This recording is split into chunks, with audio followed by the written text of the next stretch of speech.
were trying to watch me do that live, I apologize. That blew up. My internet connection, I don't know, is screwy.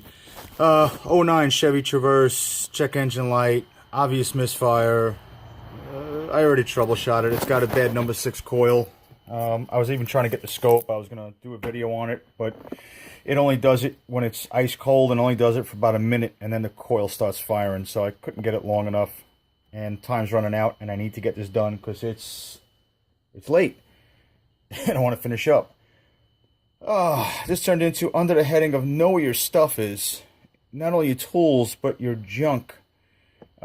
This car at some point was at the dealer. I know it was because I sent it there for the timing chain issue on these 3.6s, and they replaced it under the extended warranty.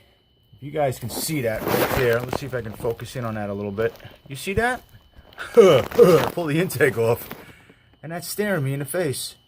That is a GM parts bag that got jammed in the intake.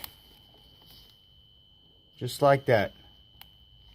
Can you believe the guy put, I don't want to say the guy, whatever.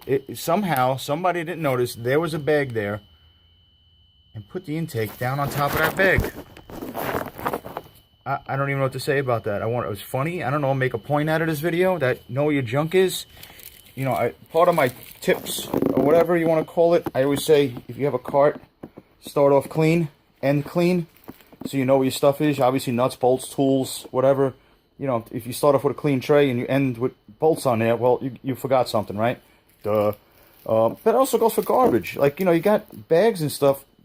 When you get a whole box of parts, it's happened to me where you finish the job, you look over and there's a brand new parts bag sitting on the bench, and you go, oh, I forgot to put that gasket in there. So if you put all your stuff in one spot and you say, okay, well, my parts are here, my tools are here, or however you do it, at least you know I started off with a clean bench, and I finished with a clean bench, and I had 6 bags of parts, and 6 bags have been put in, and I know where the bags are, and they're not stuck. I can't believe that. Never have I seen that. And it didn't come in here for this. It had no issue with that cylinder. I'm really hoping it didn't cause any damage. I'm guessing it just melted whatever was in there.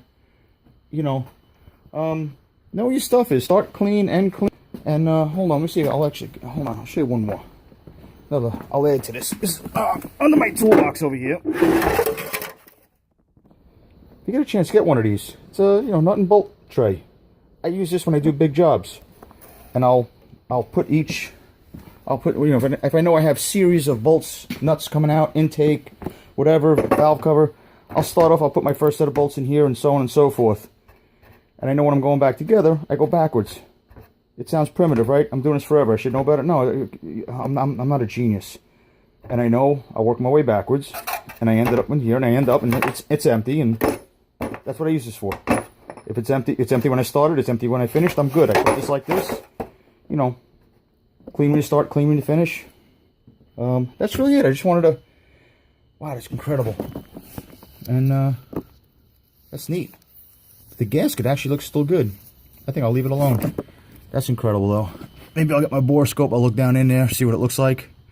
That's it, guys. I wish I had more video for you right now. I'm working. I'm trying. I got tons of raw footage. And I got tons of footage that just goes nowhere. So I want deleting it, and I apologize. But I'll get busy. This is getting 1 coil and a set of plugs. And hopefully that's the end of my day. Hope everybody's doing well. Bye.